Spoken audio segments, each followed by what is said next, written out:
There's seasons where you have a great capacity for certain things, and there's another season where it can be a struggle. So I'll give you an example of perhaps when my mental health was not at its best. I'm in depression. So you are struggling with your appetite. Like food does not taste like anything. So you don't necessarily feel like eating. Yeah. And that is not a best case scenario for a diabetic. Or sometimes you might want to eat something and maybe like comfort eat. And what does that look like for you as a diabetic, you know? So it depends. What does a typical day look like? Mhm. Maybe I'll talk you through a typical day. So you wake up and the first thing you do is check your sugar level. Sometimes you will know when you wake up that things are not okay. Maybe I'll use a extreme is I once woke up and felt like my tongue was stuck to the top of my mouth, and I thought, Wow. this is not okay. So there's normally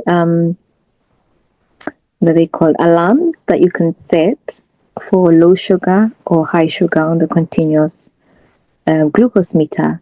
Mhm. But they I know that they're there for my good, but sometimes you want to have a proper rest. Yes. So you don't want your life dictated by alarms. Sometimes it can be unnerving where there's different alarms going off for different things. So you almost feel like suffocated. So on this particular evening, I had switched off my alarms, and I woke up and my tongue felt like it was stuck to the top of my mouth, and I thought, whoa, I don't know what's going on. And I checked my sugar level; it was 26, Wow. and I thought, what? And straight away you start troubleshooting. You're like, okay, what's happened? What's So I thought, okay, first off, let me call in to work and tell them that I'm not coming in. Mhm. So you sort of have a blueprint, Mhm. like a plan of action. Yeah.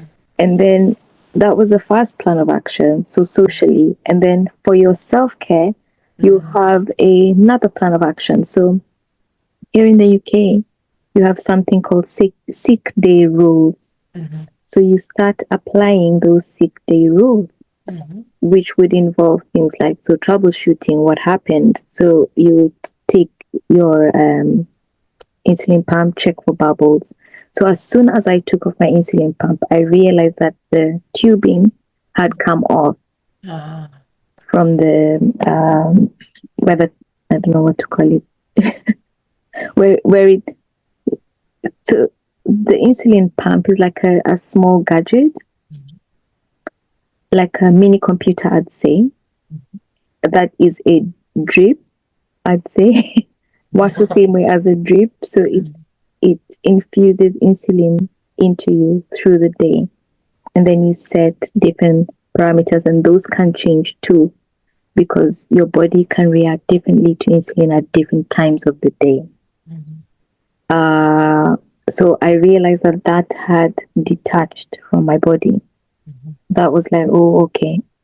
So now I don't think I can give the full details because it'd be like a set of instructions, and if someone Yeah. chooses to follow them without having the proper training, Mhm. then it can cause them harm. So Yes. it was like, okay, take this type of insulin first by injection to start me off, and then some of the rules are involve taking being hydrated. So checking your sugar level every hour, Mhm. which is so you're doing what a doctor would do at the hospital, but you're doing it in your home. At home. Yeah. So you are educated about it to be able to do it in the comfort of your own home.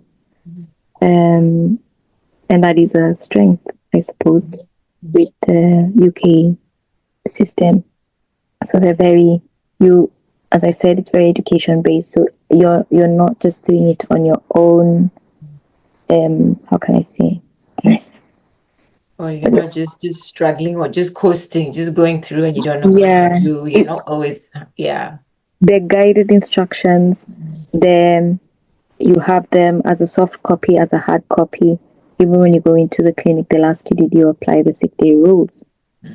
And then you have many other things like a ketone meter, which would help you monitor what's going on through the day.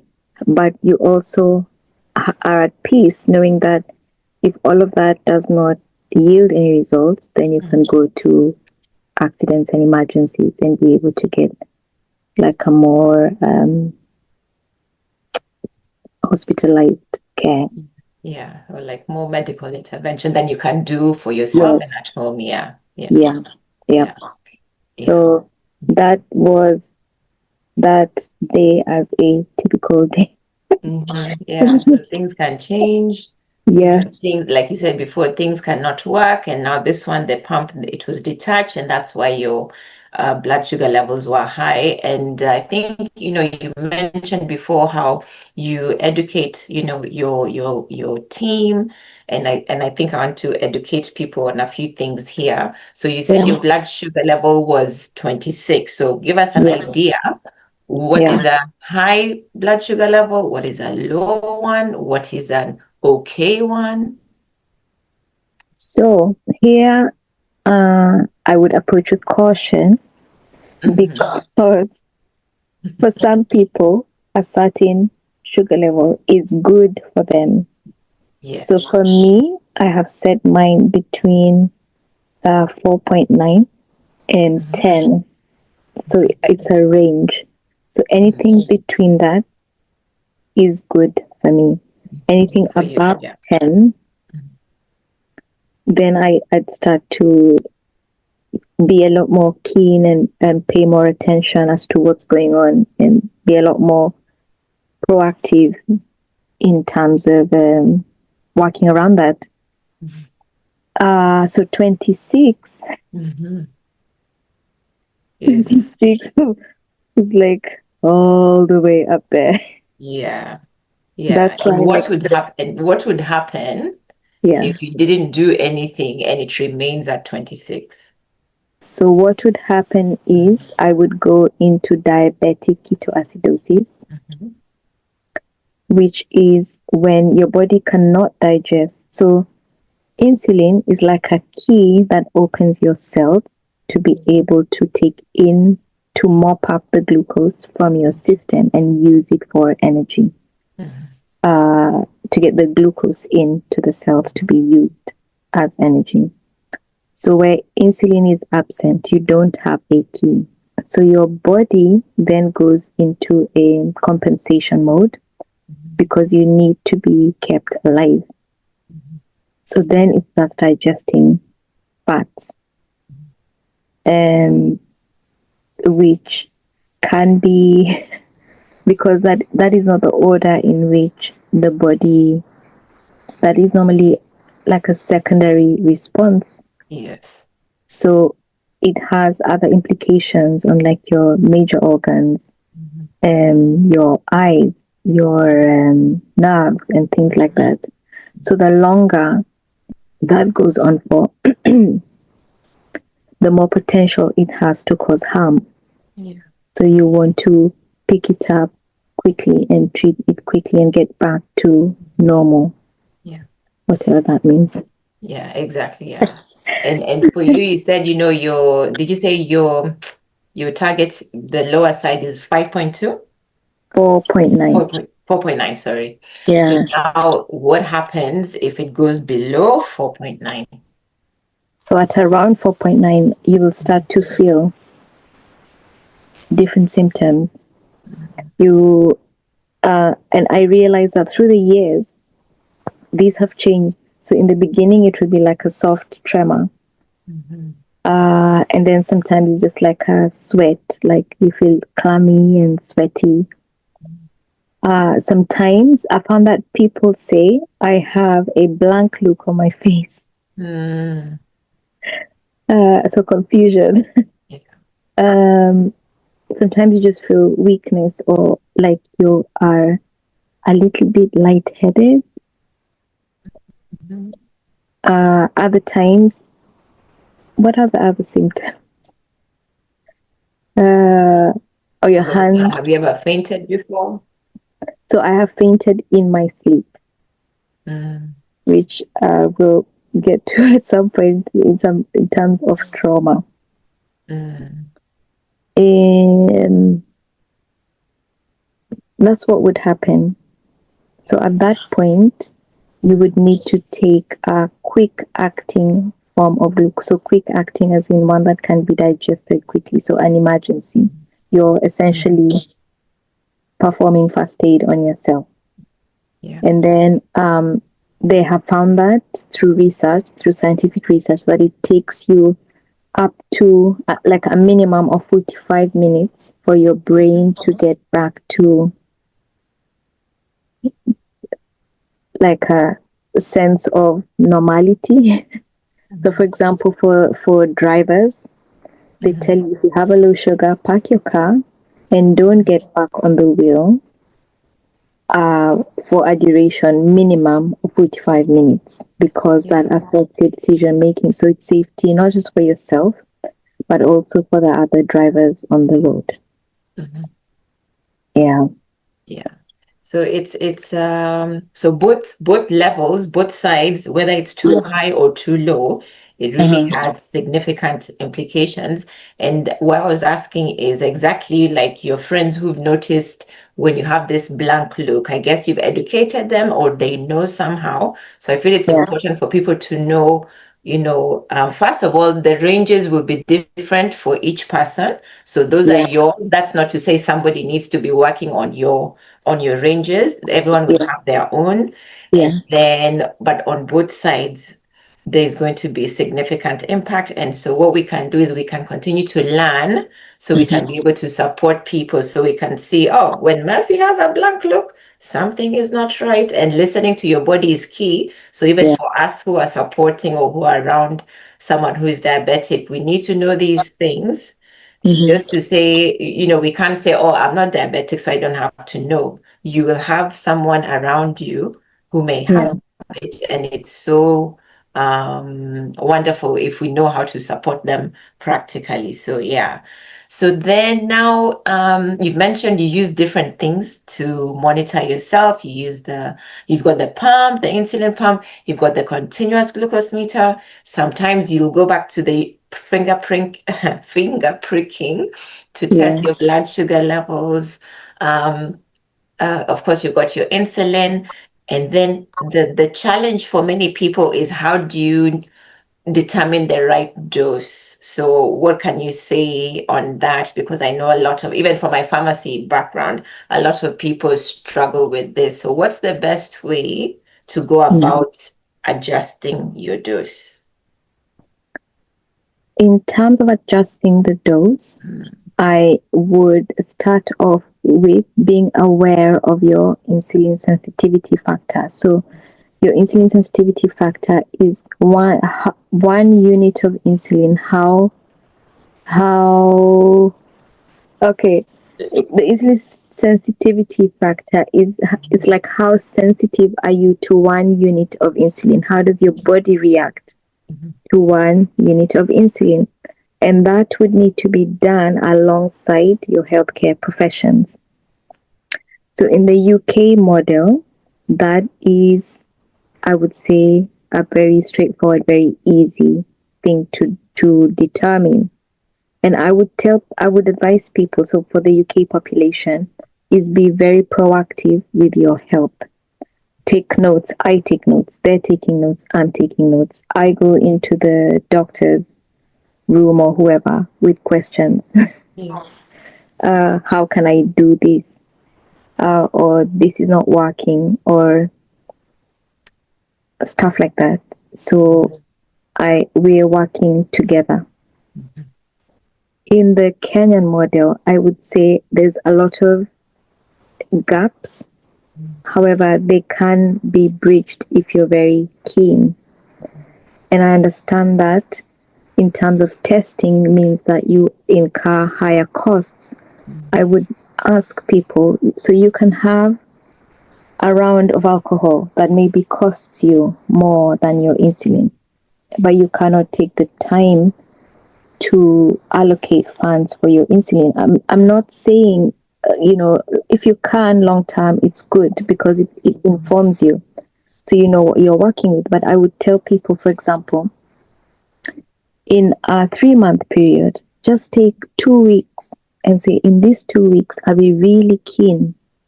I'll be very accountable.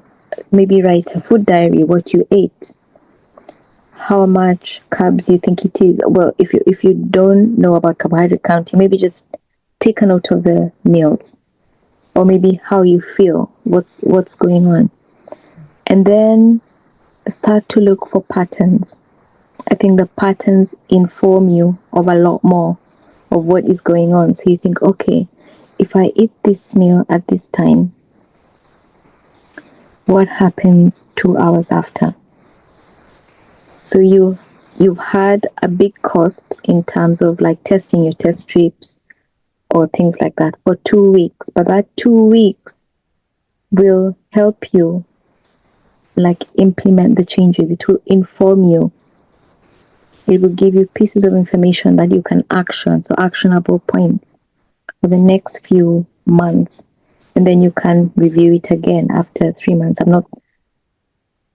You know yourself best. You know how your body works, and you also know how you work. So going back to maybe the UK audience, I would be like, work with your healthcare professions. They're normally quite helpful. Yes, you can find one or two who maybe you don't uh, see eye to eye, and it's okay to be like, I feel like we are not working very well, and my health matters to me. So can I see someone else? It's Yeah. okay Mhm. to ask, and also realize that they are doing their best, I suppose, Mhm. and they want the best for you. But I feel as if generally everyone is always marking you. They're looking for your HbA1c, looking for your sugar level. They're looking for different things. So it can feel overwhelming. It feels like you're always being observed for one thing or the other. They're observing your blood markers. They're observing there's lots of things. They're always looking out for your liver function, your kidney function, your eyes, your feet. There's your Isn't it? there's always like a check Yeah. somewhere. Yeah. Yeah, what was your sugar level last night? But I would say that keeping an account, Mm. one of the CGMs is really great. I won't mention their name. You can you can you can keep a diary, so an electronic diary, which is also accessible to your healthcare profession. So if someone asks you, "Oh, what happened 2 weeks ago?" you know exactly what happened 2 weeks ago because you have notes for it. So I particularly know like the team lab that I annotate my graph quite a lot Mm. because I too want to know, Yeah. what's going on when this is happening and when that is happening. I'll give you another maybe example. Mhm. I have been bullied at work, Mm. and I realized because of the CGM.